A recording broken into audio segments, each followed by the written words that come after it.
पूरे देश भर के अंदर देखने में आया है कि बच्चों में खून की कमी अब ज़्यादा होने लगी है।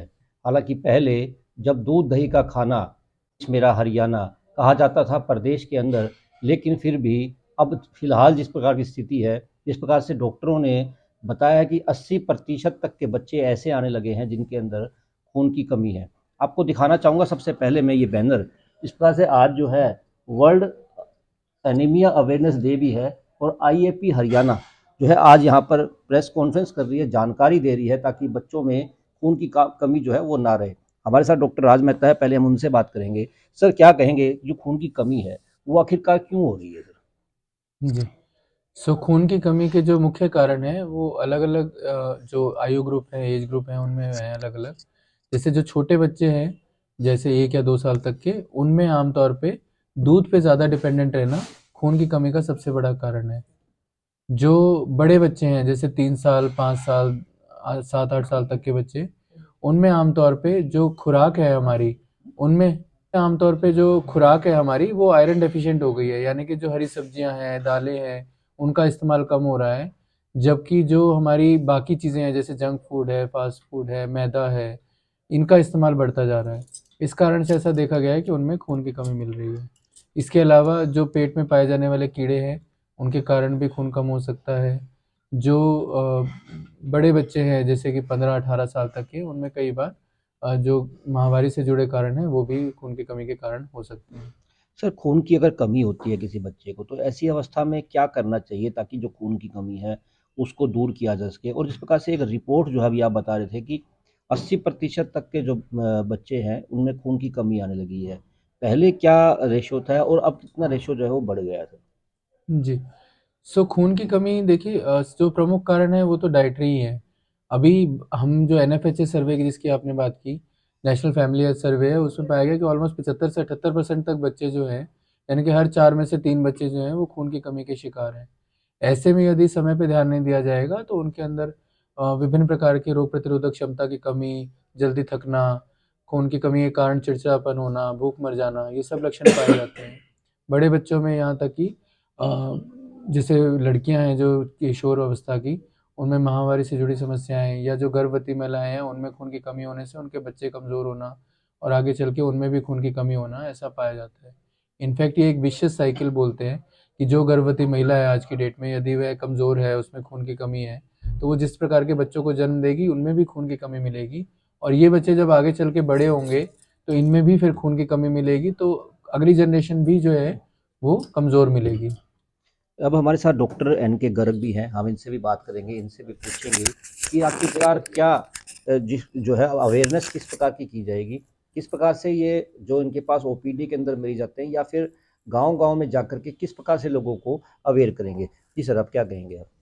देखो, सबसे पहले तो हम अवेयरनेस के बारे में ये हमने हमारे पास एक पोस्टर है जैसे आप देख रहे हो, ये हम लगा के, और जो भी ओपीडी में जितने भी पेरेंट्स आए हैं, वे मरीज हैं, 15-20 बच्चे इकट्ठे करके हम ग्रुप में उनको बताएंगे कि भाई अनीमिया है क्या। सबसे पहले तो अनीमिया उनको पता होना चाहिए कि खून की कमी है क्या, और उनको उनके पहचानों कैसे होगी।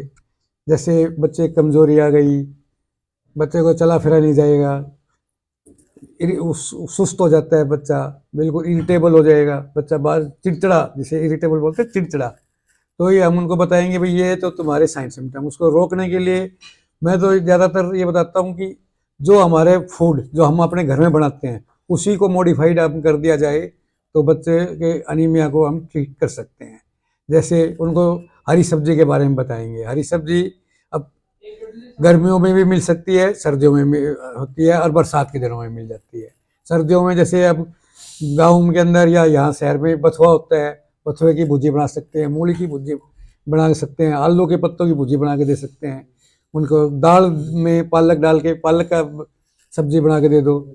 सर्दी बरसात के दिनों में चौलाई हो जाती है, गाँव के अंदर मिल जाती है, चौलाई की खिलाओ। ये सब हरी सब्जी खाने से काफ़ी हद तक हम कंट्रोल कर सकते हैं अनीमिया में।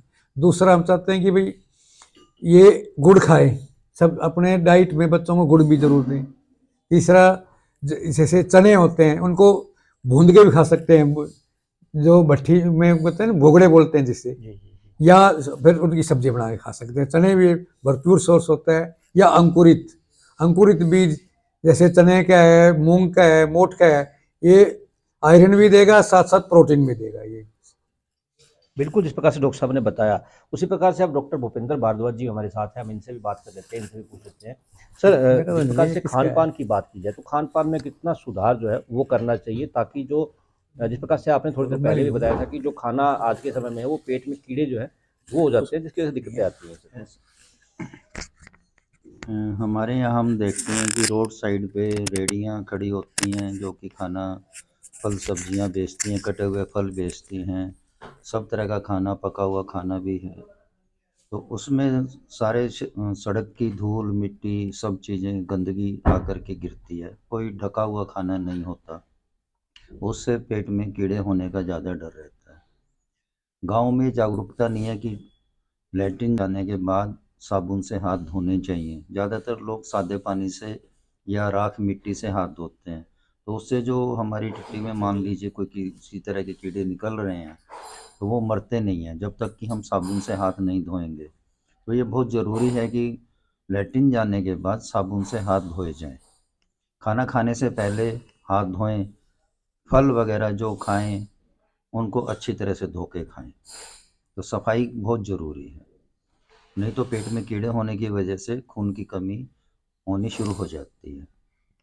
बिल्कुल, जिस प्रकार से आईएपी ने जिस प्रकार से बताया है कि खून की कमी जो है ज़्यादातर बढ़ रही है, उसके लिए न केवल जो है खान-पान का ध्यान रखना पड़ेगा, बल्कि आईएपी ने ये भी किया है कि प्रत्येक दिन अब पखवाड़ा मनाया जाएगा। अब इस पखवाड़े के तहत जो भी ओपीडी के अंदर आएगा, उसको खून की कमी के बारे में जानकारी भी दी जाएगी। साथ ही इन्होंने इस प्रकार से लोगों से भी कहा है कि खून की कमी ज़्यादा है, इसलिए आप अपने बच्चे को संतुलित भोजन भी दें, ताकि आपका बच्चा स्वस्थ हो सके। नमस्कार, अगर आपको हमारी वीडियो पसंद आई तो चैनल को जरूर सब्सक्राइब करें, लाइक करें और शेयर करें।